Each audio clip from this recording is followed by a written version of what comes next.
নিজের হবু বর হিসেবে ভার্সিটির ইংরেজি প্রফেসরকে দেখে চমকে উঠল আমিয়া। তার সামনে বসে থাকা প্রফেসর শুভ্র অবস্থাও একই রকম। আমিয়া তাকালো তার বাবার আশরাফ শরীফের দিকে। বুঝতে বেগ পেতে হলো না এটা তারই বুদ্ধি। নিজের বন্ধুর এই ভদ্র সভ্য ছেলের গলায় তাকে ঝুলিয়ে দিতে যাচ্ছে। কিন্তু আমিয়ার যে এমন ভদ্রলোক একদম পছন্দ নয়। তার পছন্দ হলো বাউন্ডুলের স্বভাবের ছেলে, যাকে সে নিজের ভালোবাসা দিয়ে ভালো করার স্বপ্ন দেখে। তাই স্বাভাবিকভাবেই এখন তার মতলব কিভাবে এই বিয়ে কথাটা এখানেই থামিয়ে দেওয়া যায়। আশরাফ শরীফ আমিয়ার উদ্দেশ্যে বলেন, কেমন লাগলো আমার পছন্দের ছেলেকে? আমিয়া মনে মনে বলে উঠল, জঘন্য। কিন্তু সামনাসামনি তো আর এসব বলা যায় না। তাই মিকি হাসি দিয়ে, তোমার পছন্দই আমার পছন্দ বাবা, কিন্তু আমি যে এখনই বিয়ে করতে চাচ্ছি না, আগে নিজের পড়াশোনা শেষ করতে হবে আমায়। আশরাফ শরীফ কিছু বলতে যাবেন তখনই শুভ্রর বাবা শামসুল চৌধুরী বলে উঠলেন, এটা কোনো সমস্যাই না, আমাদের বাড়ির বউরা পড়াশোনা করতে পারে। এই তো আমার বড় ছেলের বউ এসেছে, ওকেই জিজ্ঞেস করে দেখো না। ওর যখন অনার্স দ্বিতীয় বর্ষে পড়ছিল তখন ওর সাথে আমার বড় ছেলের বিয়ে হয়। বাড়ির বড় বিয়ের পর মাস্টার্স কমপ্লিট করে এখন ও বিসিএস প্রস্তুতি নিচ্ছে। বউদের চাকরি করা নিয়েও আমাদের কোনো আপত্তি নেই। তাই তুমি নিশ্চিন্তে থাকতে পারো। শামসুল চৌধুরী বড় ছেলের বউ অদিতি বলে উঠলেন, হ্যাঁ, আমার শ্বশুরবাড়ির সবাই ভীষণ উন্নত চিন্তা চেতনার মানুষ। এমন শ্বশুরবাড়ি পাওয়া প্রত্যেকটা মেয়েরই স্বপ্ন। তুমি নিশ্চিন্তে থাকতে পারো, তুমি নিশ্চিন্তে আমার দেবরকে বিয়ে করতে পারো। আমিয়া আবার জোরপূর্বক মেকি হাসে। সে তো এখানকার কাউকে বোঝাতে পারছে না যে তার মনের কথা। সে যেমন জীবনসঙ্গী চায়, শুভ্র একদম তার বিপরীত। গোটা ভার্সিটিতে স্বচ্ছ ভাবমূর্তির জন্য সে পরিচিত, কোনো ক্যালেন্ডারের সাথে জড়িত নয়। উত্তম চরিত্রের অধিকারী বলা যায়, ব্যবহারও বেশ নর্মভদ্র। এক কথায় বলা যায় মিস্টার পারফেক্ট। এমন কাউকে বিয়ে করে আমি আর কি করবে? সে তো এই লোকের কোনো কিছুই শোধরাতে পারবে না, বলতে গেলে শোধরানোর প্রয়োজনই পড়বে না।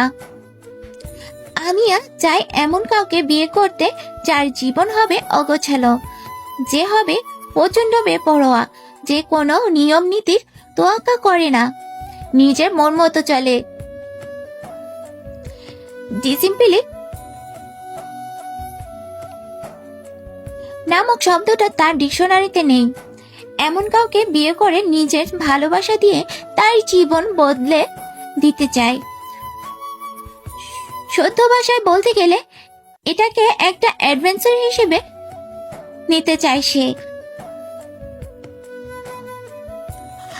আমিয়া একবার শুভ্রর পানে তাকালো। তার দৃষ্টি নিচে, নিতান্তই ভদ্রলোক বলে কথা। আমিয়া ফস করে একটা নিঃশ্বাস ছেড়ে বলল, কোনো মতেই এই ভদ্রলোককে বিয়ে করব না। ভার্সিটির গণরমে আজও বসেছে তাসের তথা জুয়ার আসর, আর তাতে অংশ নিয়েছে প্রভাবশালী ছাত্র গণসংঘের সংগঠনের কিছু কর্মী। মূল খেলা এখন জমে উঠেছে। এই খেলার একদিকে রয়েছে বাপ্পি হোসেন, প্রভাবশালী ছাত্রনেতার ভাগ্নে, আর তার বিপরীতে রয়েছে আরহাম চৌধুরী দুর্জয়, যার নিজের পরিচয় সে নিজেই। খেলার এক পর্যায়ে দুর্জয় মুখে সিগারেট গুজে লাইটারটা জ্বালায়। বিনঘুটে হেসে বলে, অনেক তো হলো টাকার সওদা, এবার নতুন কিছু সওদা করি। বাপ্পি হোসেন হেসে বলে, বল কিসের সওদা করতে চাস? দুর্জয় তখনও উল্টে পাল্টে দেখছে তাসের পাতাগুলোকে। এভাবে বিচক্ষণের মতো দেখতে দেখতে বলে, গোলাম বিবি কাজী। মানে দুর্জয় একটা বিবি কার্ড তুলে নিয়ে বলে, চল আজ একটা কে নিয়েই সওদা করি। ঠিক বুঝলাম না। এইবার যদি তুই জিতিস তাহলে আমার বন্ধু আহনাফের গার্লফ্রেন্ড তোর, আর যদি আমি জিতি তাহলে তোর গার্লফ্রেন্ড এক রাতের জন্য আহনাফের। বাপ্পি হোসেন চেঁচিয়ে উঠে বলল, দুর্জয়। দুর্জয়ের মুখে চিরচরিত হাসি ঝুলিয়ে বলে, এত হাইপার হচ্ছিস কেন? নিজের উপর বিশ্বাস নেই তোর? দেখ আহনাফকে, ও তো এত রিয়াক্ট করছে না। বাপ্পি তাকালো আহনাফের দিকে। তাকে একদম শান্ত স্থির লাগছে, অথচ তারও এতক্ষণে বাপ্পির মতোই প্রতিক্রিয়া দেখানো উচিত ছিল। আহনাফ বাপ্পির অবাক মুখশ্রী দেখে বলে, আমার বিশ্বাস আছে নিজের বন্ধুর প্রতি। আমি জানি ও তোকে হারিয়ে দেবে, এজন্য আমি কোনো প্রতিক্রিয়া দেখাচ্ছি না। এখন তুই যদি কাপুরুষের মতো খেলা ছেড়ে উঠে যাস সেটা তোর সমস্যা। বাপ্পির মাথায় জেদ চেপে বসলো।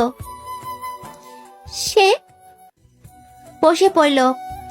বসেই দুর্জয়ের উদ্দেশ্যে বলল, আমি রাজি তোর প্রস্তাবে, চল খেলা শুরু করি। তাদের খেলা শুরু হয়। প্রথম দিকে বাপ্পি এগিয়ে যায় খানিকটা, কারণ সে শুরুতেই নিজের তাবড় কার্ডগুলো ব্যবহার করে। এটা দেখে আহনাফের পাশে দাঁড়ানো তার কিছু বন্ধু হতাশ হয়। সাগর আহনাফের কাঁধে হাত রেখে বলে, তোর কি একটু ভয় হচ্ছে না? তুই কেন এই প্রস্তাবে বিরোধিতা করলি না? আহনাফ বলে উঠল, এই তুই শুধু দেখে যা, আমার বিশ্বাস দুর্জয়ই জয় হবে। খেলাটা অনেকটাই বাপ্পির নিয়ন্ত্রণে চলে গিয়েছিল। বাপ্পি বাঁকা হেসে বলে, এবার হার মেনে নে দুর্জয়। আর এই যে সুপুরুষ আহনাফ, তোর গফকে রাতে পাঠানোর জন্য প্রস্তুতি থাকিস। অনেকদিন কোনো নতুন শৈলের স্বাদ পাই না। আজ রাতটা বোধহয় ভালো সুখকর হবে আমার জন্য। এমন সময় দুর্জয় সাহস বাপ্পির দিকে তাকিয়ে বলে, এই নে আমার ট্রাম্প কার্ড। বাপ্পি হতাশ হয়ে যায়। এখান থেকে যেন পুরো খেলাটা একদম ঘুরে যায়। যেই বাপ্পির জয় এক প্রকার নিশ্চিত ছিল, সে ক্রম পিছিয়ে যেতে থাকে এবং দুর্জয় দুর্দান্ত কামব্যাক করে। সর্বশেষ চাল দিয়ে দুর্জয় জিতে যায়। বাপ্পি নতজানু হয়ে বসেছিল। বাপ্পি অপমানে গ্লানিতে তার চোখ লাল হয়ে গেছে। আহনাফ বাপ্পির সামনে এসে তার কাঁধে হাত রেখে বলে, তোর মালটাকে আজ রাতে পাঠিয়ে দিস আমার কাছে। বিশেষ কর, তোর থেকে বেশি মজা দিতে পারবো। বাপ্পি রাগী চোখে আহনাফের দিকে তাকায়। আহনাফ একদম ডোন্ট কেয়ার ভাব নিয়ে চলে যায়। দুর্জয় যাওয়ার সময় বাপ্পিকে বলে যায়, আশা করি তুই তোর গেমের শর্তটা পালন করবি। বাপ্পি হাত মুষ্টিবদ্ধ করে।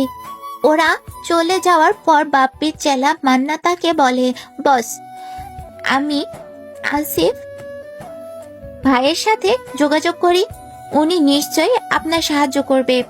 উনি তো আপনার মামা হন। বাপ্পি রেগে বলে, একদম না। আমি চাই না এসব সাধারণ বিষয় মামাকে জড়াতে, না হলে মামার কাছে আমার গ্রহণযোগ্যতা নিয়ে প্রশ্ন উঠবে। আমার বিষয়টা আমি হ্যান্ডেল করতে পারবো।